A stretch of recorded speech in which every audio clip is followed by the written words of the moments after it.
Hello guys, so Hello. kasama ko si Nang Eve. Siya yung isa sa mga pinsan ko na magaling maglinis ng kuko, manicurist. So ayaw ko ipakita yung paa ko kasi pangit yung paa ko. Nang Eve, shout out ka naman sa vlog ko. Paano ka nag-start Nang Eve? Paano ka nag-start naglinis ng kuko? Anong sa'yo? Mga 5 o 3. Anong year yun? Anong taon ka nagsimula? 2001. 2001, oh grabe. O kung 2001, 6 years. Ay, hindi. 19? 2018. Wala pang 2000. Mga 90s. O 89. 1989 pa lang. Ang tagal na pala. Ay, follow naman ang pinsan ko si JP Daco. Yun lang po. Salamat. Thank you.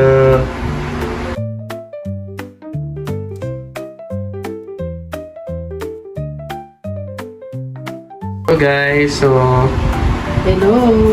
kasama ko si Nang Eve. Siya yung isa sa mga pinsan ko na magaling maglinis ng kuko, manicurist. So, nagbi-visit din siya sa mga bahay-bahay. Kung gusto niyo magpa-schedule ng inyong magpalinis ng kuko, welcome siya palagi. Basta wala lang siyang schedule, dapat magpa-book kayo ng advance para at least maset niya sa schedule niya. So ayaw ko ipakita yung paa ko kasi pangit yung paa ko. Nang Eve, shout out ka naman sa vlog ko. Sige. Shout out. Hello. Hello.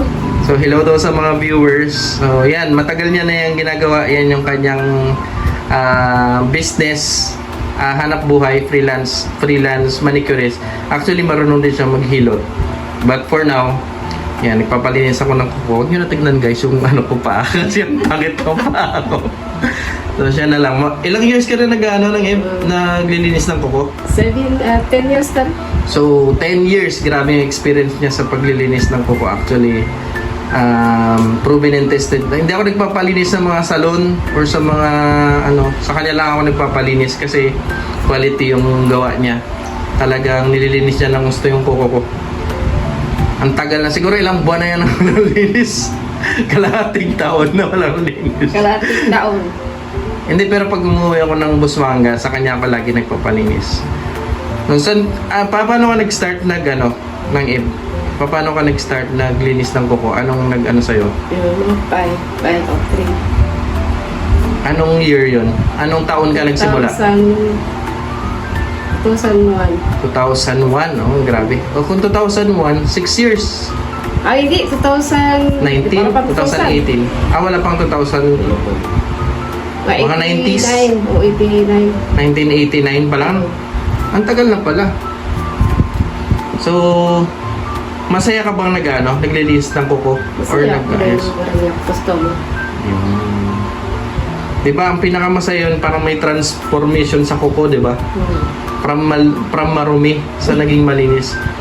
Parang magandang rin yun, kwento kasi, diba pag about sa Bible, diba si Jesus Christ, nililinis niya yung kasalanan ng tao.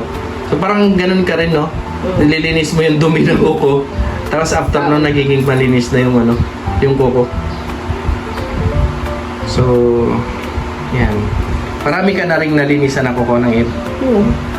Anong mga na-experience mo? May mga masaya ba yung mga customer mo pag after mo maglinis? Pila ako. Ayan. So, tuwing ko sana ko nakakapunta, tinatanggap ko sana man ako. okay. Yun yan, sasabi ko sa inyo guys. Pwede kayong magpa-book in advance para mapuntahan niya kayo sa lugar ninyo kung saan kayo nakastay. So, ayan. Yun lang guys. Thank you for watching. Ay, follow naman ang pinsan ko si JP Daco. Yun lang po. Salamat. Thank you.